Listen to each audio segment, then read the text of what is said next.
Level 1. The Amateur. You're 24 years old. You have a warrant, an army discharge, and $340 to your name. A man in a bar in Manila offers you $2,000 to make someone disappear. The target is a small-time drug dealer who owes the wrong person 40,000 pesos. You've never killed anyone. You accept anyway. You spend 3 days following him. You don't know what you're doing. You're too close. You leave prints on the door of the bar he uses. You wear the same jacket every day. On the 4th night, you do it. It takes you 3 tries. You throw up in an alley 2 blocks away. You are paid in cash the next morning. The man in the bar counts it out slowly. You were sloppy, he says. Then he adds $400. But you didn't run. You spend the next month waiting for police to arrive. They don't. You take another job 3 weeks later. This time, you're better. Level 2. The Journeyman. 3 years in. You now charge $25,000 a contract. You work almost entirely for mid-level criminal networks in Southeast Asia. Debt enforcement. Territory disputes. The occasional witness who is going to talk. You've learned things nobody teaches you. Cameras notice movement. Faces notice stillness. Neither notices routine. You dress like a delivery driver, a gardener, a repairman. Anything with a clipboard. Anything that gives your body a reason to be somewhere. You never own a passport in your real name. You have 6.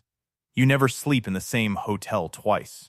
You never eat at the same restaurant 3 times.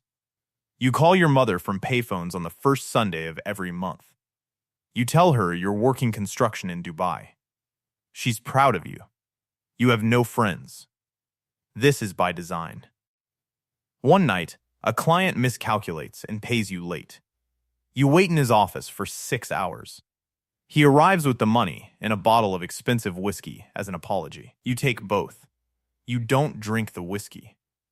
You've learned the second lesson of your profession. Never accept anything you didn't order. Level 3. The Professional. 7 years in. Your rate is now $250,000 per contract, and clients pay it without negotiation. You no longer work for criminal networks. You work for corporate ones. Boardroom disputes settled outside of court. Executives who saw too much. Witnesses in international arbitration cases who never make it to the hearing.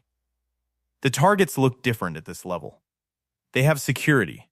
They travel in armored cars. They have adult children in vacation homes and Wikipedia pages. You spend 6 weeks per contract now, sometimes 3 months.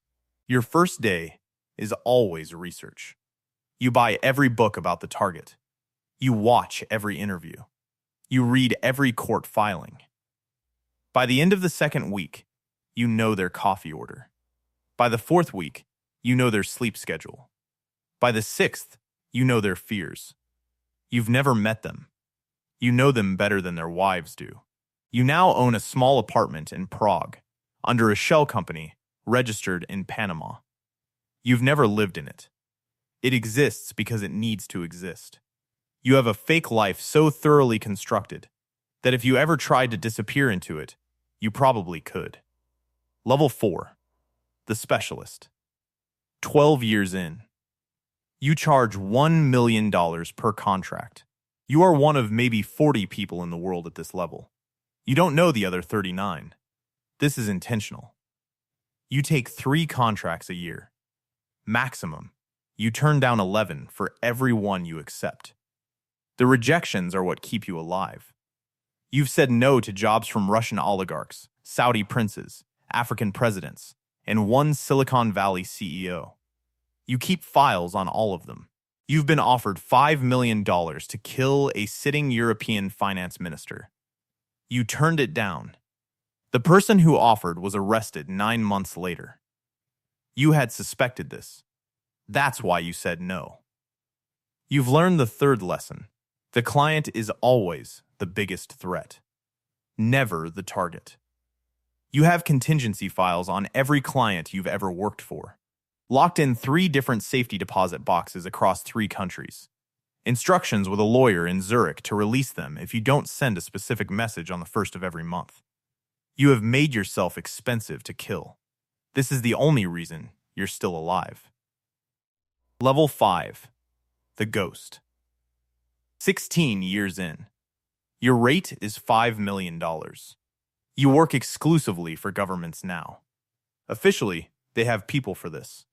Unofficially, sometimes the people they have won't do it. You've been contracted by 4 intelligence agencies. 3 would deny knowing you exist. The 4th would probably kill you if you named it. Your targets at this level are people whose disappearance changes headlines. Nuclear scientists who defected to the wrong country. Arms dealers who sold to the wrong buyers. Cartel accountants who kept the wrong records. You now spend 8 months per contract. You embed. You become part of the environment before you act. You lived in Damascus for 6 months as a Portuguese antique dealer. You lived in Caracas for a year as a Danish diving instructor. You lived in Vientiane for 8 months as a retired Australian schoolteacher. You are excellent at all of these things. This is also intentional. The lie has to be complete, or it isn't a lie. You don't exist in any government database. No fingerprints. No photographs from the last 12 years. No known associates. The person your mother thinks she raised died in a construction accident in Dubai 6 years ago. She has a grave to visit. She goes twice a year. You watch her from across the cemetery. You've done this 11 times. You will never speak to her again. Level 6. The Retired. 21 years in. You retire. You don't announce it. You simply stop answering the phone. You move to a small coastal town in Belize. Population 900. You buy a modest wooden house on a hill. You pay cash. You now run a fishing charter. You have 2 boats. You take tourists out for tarpon and bonefish. You charge $400 a day. You're booked 6 months in advance. You're 45 years old. You look 55.